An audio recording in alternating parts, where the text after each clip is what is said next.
After the Dark Ages, Italy lit up the world. It emerged from a devastating cloud of the Black Death and brought innovation, spectacle, and the glorification of man. It was an explosion of new ideas from some of the greatest minds of all time. Filippo Brunelleschi was the ingenio, the ingenious man.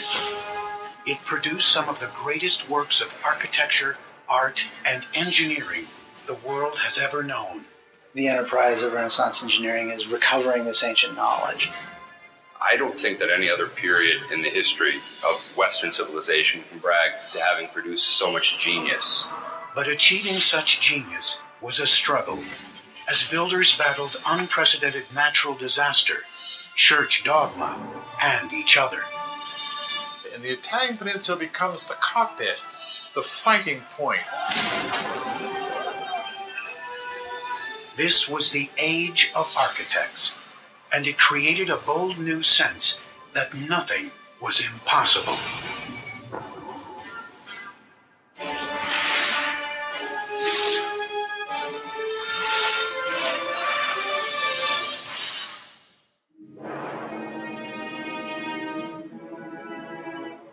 (476 AD), the great Roman Empire has collapsed, ending its period of domination. The emperors who ruled and shaped the region have been dissolved, and Western Europe has become fractured. For centuries, Europe is dominated by a line of German kings who call their domain the Holy Roman Empire. But by the 12th century, a loose collection of Italian republics is taking shape. Together, they aim to recover the past glory of Rome. They would revitalize Europe and engineer the blueprint for the modern Western world. Hi, I'm Peter Weller. And in 2001, I came here to the city of Florence to finish a master's degree in Italian Renaissance art history at Syracuse University in Florence. The Italian Renaissance is as overwhelmingly mind-blowing as it is beautiful. It is the most impacting epoch of the last millennium. It is the age of invention with Da Vinci and Copernicus and Gutenberg. But it is also the age of the cult of personality. It is the time when that unknown artisan or craftsman will become the artist. It is the time when that nameless builder will become the architect.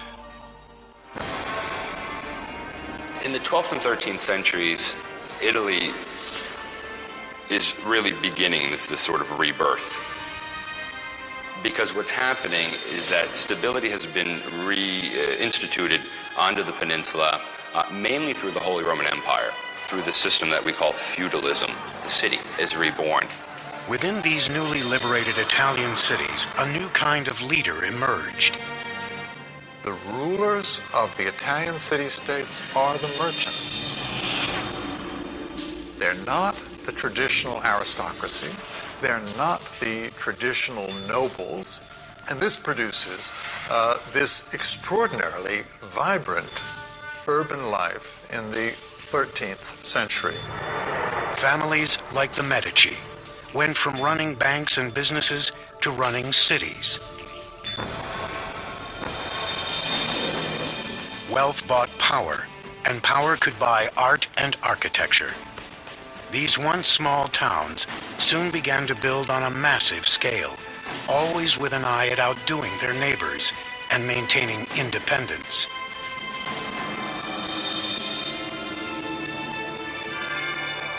The foundation for the Renaissance is the city. Everything that happens in the Renaissance, from art, architecture, engineering, literature, all the things that go on depend upon the city.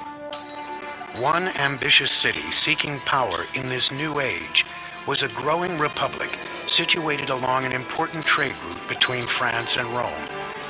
Its name was Siena. I come here to the Piazza del Campo once a year to witness that medieval harangue on horseback around here called Palio. 3 times around this Campo, 90 seconds of speed and violence on bareback horses. When the horses run, they pass this magnificent 15th century sculpted fountain called the Fonte Gaia, Jacopo della Quercia. Now today, when we turn on a tap, we just take it for granted that H2O is going to come out. But the Sienese needed this fountain because when they were making all this loot, prosperity begets a city jam-packed with people. And more people demands, as we have seen with Persia, with Carthage, with Rome, with the Maya, more water. But providing sufficient water for this city would prove to be a massive challenge. Siena doesn't have a river very close, so they had to find this water somewhere else. They thought they could find another way to go and search for water, and that way was building some tunnels underground. By digging a network of underground tunnels called bottini, the workers could tap into small natural springs and groundwater that surrounded Siena. Slowly, the water would seep through the terrain into these narrow tunnels and holding tanks.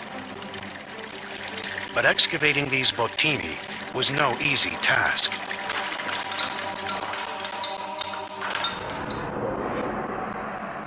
Workers used shovels, picks, and chisels to chip away at the calcite deposits in the tunnel, working in dark, dusty conditions, often no more than a few feet high.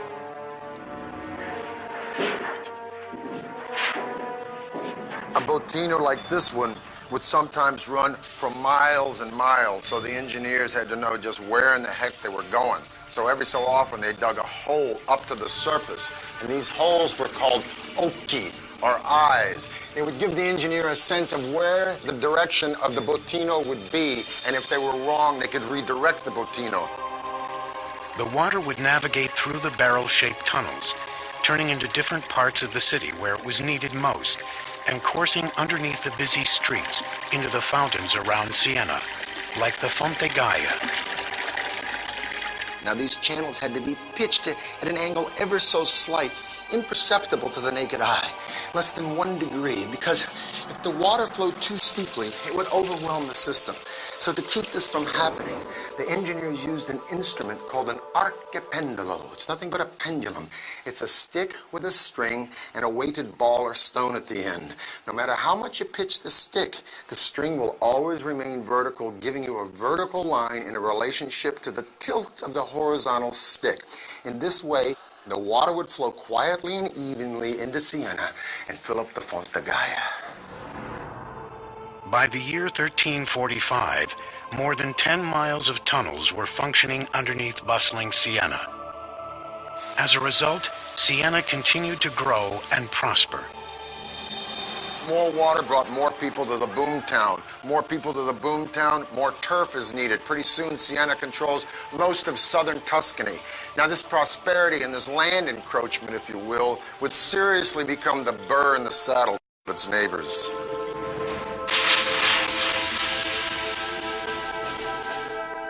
Florence and Siena are the two dominant republics in Tuscany. It was a rivalry on all levels: economic, political, artistically. And in the 13th century, the city-state of Siena, in all three of these categories, was probably Florence's superior.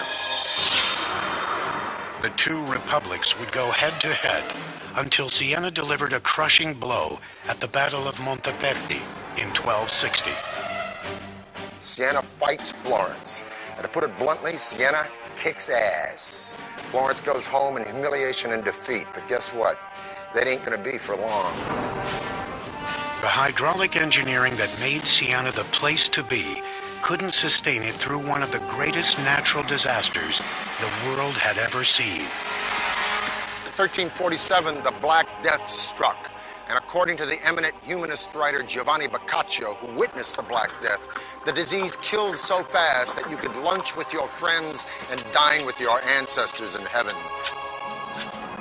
One conservative estimate is that Siena lost over 60% of its population in a matter of months. One thing is for certain, after the Black Death, Siena would never be a major player again on the stage of early modern Italy. that singular event probably marks the end of Siena's role on a kind of international scene, and it also marks the beginning of Florence's rise to power. The city of Siena was shattered. It would leave the door wide open for its arch-rival, Florence, to step into the void and engineer its own rise to power and glory, culminating in one of the most magnificent monuments of the modern era, a structure no one thought could ever be built. Siena's Bottini system was functioning as the city's primary water source until 1914.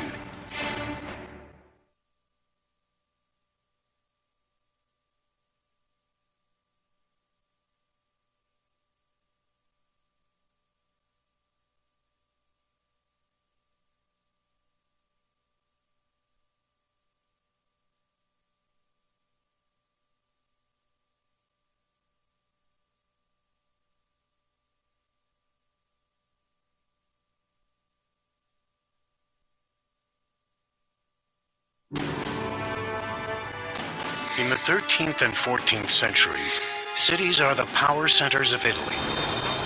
But Florence is in a class by itself. The ruling elite is thriving, with money to burn. Man and his unlimited potential are taking center stage. It's a revolutionary idea called humanism. Humanism